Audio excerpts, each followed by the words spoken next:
From Mountain Home to Raft River, we've got all the District 4 analysis you'll need to know. This is the Magic Valley Prepcast with Scott Burton.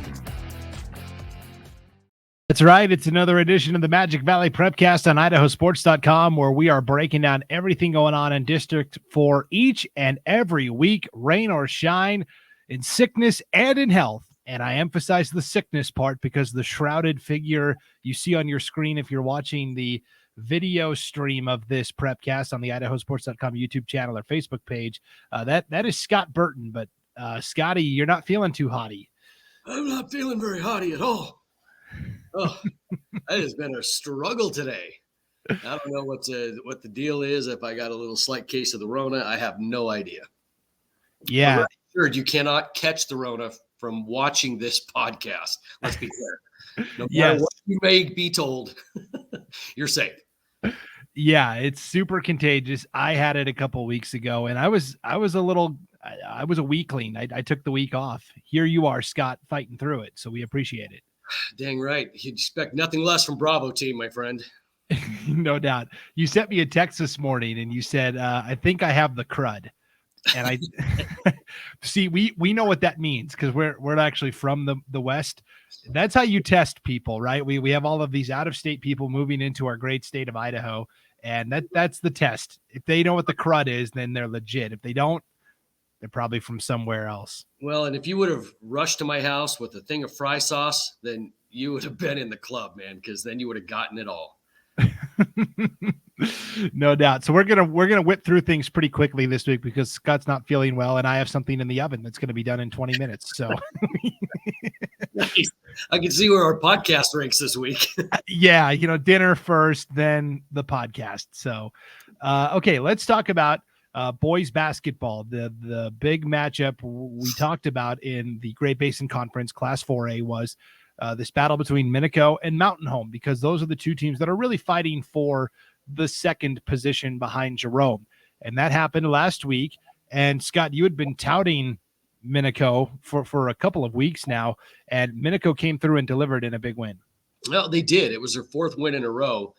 But more importantly, it puts them in second place right now in the conference because, right now everybody is just jockeying for that second position behind Jerome in that boys basketball Great Basin.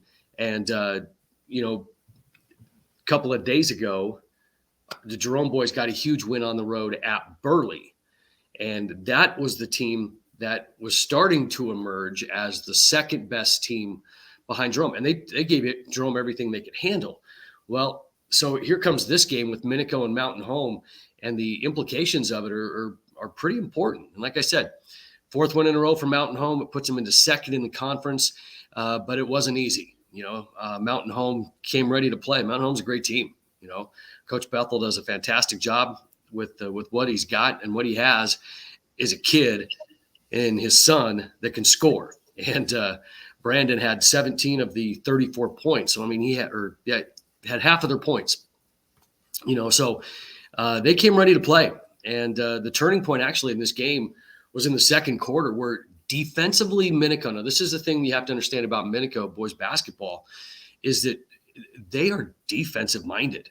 They would rather beat you in a 27-25 game and make it ugly than try to go punch for punch with you, because they just don't have the people to do that. And so defensively in that second quarter, they were able to limit Mountain Home to either one shot or a turnover in that entire second quarter. And they went into the locker room with a 10-point lead because of it. And that is the defense that that Minico can play. And Minico has a test tonight because they are at Jerome tonight, and we shoot this on a Thursday. Yeah, we're recording this Thursday afternoon, January 20th tonight. Minico is at Jerome, and then they turn around and play again in Rupert on Monday, the 24th. So, by this time next week, Scott, this conference race may be decided. Yeah, it's kind of been interesting what the snow days have done, because that first part of January where we had to move this Minico game, this is where it's coming back, and they're going to play, right next to each other. And, and the big key for Minico is going to be the status of Brevin Trinkle. Coach Brady Trinkle, we all know who he is. I mean, Trinkle name in basketball in Southern Idaho is just I mean, if you don't, then you don't know what fry sauce is either. But he was when I was coaching basketball back in the day, boys varsity coach at Jerome in the 90s. Brady played for Twin, and Brady was a guy that I had to coach against, and he was a scorer. I mean, I don't know if he played a lick of defense, and he'll joke about himself on that as well, but he just was a scorer, and we had to plan for this kid. Well, here he is, flash forward, now he's coaching Minico, and they spend almost all their time in practice on defense because they know that that's how they're going to win. And when it comes to scoring from Minico, it's going to be whether or not Brevin Trinkle is healthy. I mean, we all know kind of the story that he had. I mean, it's been a tough year for him. He broke his hand in football, broke his right hand in football, and played with that big giant club. And then broke his left hand at the start of basketball season. And so all of a sudden he's like, what do I do? And, he's kind of ripped his cast off, and he's trying to get back into it. And he's played 2 games this year. And he was averaging in those games 24 points, 7 boards, 3 assists, 3 steals. So you can see the impact that a guy like this has. And if Minico can somehow get him healthy, well, they're going to challenge. They could challenge Jerome. And I think tonight should be an interesting game that I will watch from my couch. I'm usually the PA guy at these things. Not tonight. So I'll be watching online. Yeah, that'll be a lot of fun. The big key guy, I think, is Trey Fletcher inside, right, for Minico. He's this big, tall, 6'9", 6'8", 6'9" kid, and was kind of raw last year and started for them. And with Minico's size underneath, with Caps and Mikey Lloyd, who is tall but also can take it out and school you on the perimeter, I think the Fletcher offsetting that is Minico's shot, and that's really going to be their key as they develop and try to get to state also. So yeah, it is. It's going to be them being physical. It's going to be them kind of messing things up, dirtying up the game, not dirtying up the game, but just kind of, making it ugly, winning ugly basketball. And that is a tough thing for a lot of teams to play because it just really gets them out of their rhythm. And Minico's one of those teams that, you cross the paint, they'll put an elbow in you. Not dirty, but just to let you know, hey, this is not where you should be going. But it's those kinds of things that really can disrail a team that is used to just flying up and down, pace. Minico's going to try to control the pace. I'm really interested in to see this game. But Minico, if they come together at the right time with a healthy Brevin and the pieces inside because they're playing 11 underclassmen, I think Minico could challenge. Yeah, it's going to be a lot of fun. Another big game that took place this past week, it actually happened on Tuesday night. The top 2 teams in some people's minds in the 1A D2 boys basketball ranks met up.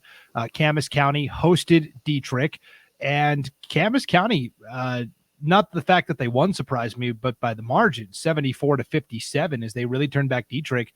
And now the standings look interesting. Camas County 4-0 in the conference, 12-1 overall. Dietrich, with that loss, drops to 8-3 overall, 2-2 in the conference. They've now lost to both Carey and Camas, and now it's Carey at 3-0, 11-4, and Camas at 4-0, 12-1, that are setting up for this collision course they will play next Tuesday, the 25th, in their lone conference game. Yeah, I mean, what a year it's been for Camas County. I mean, we talked about this in previous podcasts, especially with their football run that they've had, but they've continued it. And I had a friend that refereed, one of their games this year, and just said, "Don't sleep on Camas." They've got some players in that small little Fairfield town, and it's not something that we talk about a lot, over the course of the years, as Camas being a powerhouse, but this is the year of the musher right now, and they are just loving things in Fairfield. Yeah, Brecken Clark, great player for Camas County. On the girls' side, in the 1A D2 race, it's also getting really intriguing. Richfield was kind of the favorite when this whole thing started, and they've been the team that's been ranked. But Carey goes and defeats Richfield last Thursday, 31-27, and here we are now this time of year. The Panthers, despite their 6-7 overall record, are 2-1 in the conference. Marilee Sears is one of the best coaches around, and they always just seem to figure it out right around this time of year. Yeah, for sure. If you look at those conference standings, they just look weird. because you look at a team like Hanson sitting at the top of that conference as far as their record goes, 3-9 overall, but 2-0 in conference. It's about the games that you win and to position yourself in the conference tournament. But, there's still a few things to shake out in that conference. And, I strongly believe Richfield, it's theirs to lose. They're just good. And sometimes a loss like that in a conference wakes you up, kind of refocuses you just a little bit, because I think a lot of people were touting Richfield as, hey, this team is going to cruise. This team is it, man. And they're having a fantastic year. But every once in a while, you kind of need to get punched in the mouth and grounded at the right time in the season to use that moving into the postseason. And I think Richfield is in that position. Definitely a big game for Richfield tonight. They've got to travel to Fairfield to play Camas County, and the Mushers are 1-1 in the conference. If Camas County wins tonight, then you really throw chaos into the standings. It really get interesting. Yeah, absolutely. So, you win the games you should be winning, and then, number one, protect your home floor. So, like I said, there's going to be some more shaking up in this conference. Yeah, might have to decide the tiebreaker with a 3-legged sack race or something. Figure this thing out. Let's keep with girls basketball. 1A D1. Murtaugh is a team that I've been pretty high on all year. And if you remember, Scott, way back when we did our girls basketball season preview, I said the team that I was going to monitor most closely because they were the most intriguing to me was Oakley. I thought that Oakley had some dark horse potential. Hadn't fully realized it, but a huge win over previously unbeaten in the conference Murtaugh last Thursday. Low scoring game, 34-29. So now you've got, these standings are also bananas. Raft River and Murtaugh are both 6-1 in league. Murtaugh beat Raft River and Oakley beat Murtaugh. And then Oakley's right behind at 5-2. Yeah. It seems like Groundhog Day sometimes when you talk about this conference. Raft River, Oakley, Murtaugh, especially with Raft River and Oakley, but Murtaugh's having a really solid year, 13-4 right now, 6-1 in the conference. Head coach Todd Jensen doing a fantastic job with those girls. And you know what? There are 3 solid teams in this conference that anybody could beat anybody on any given night. Yeah, so Murtaugh and Oakley are done for the season. They split. Murtaugh won the first game 44-39, and then, as we noted, Oakley just won last week. Oakley and Raft River played last Tuesday, and Raft River escaped with a 36-34 win.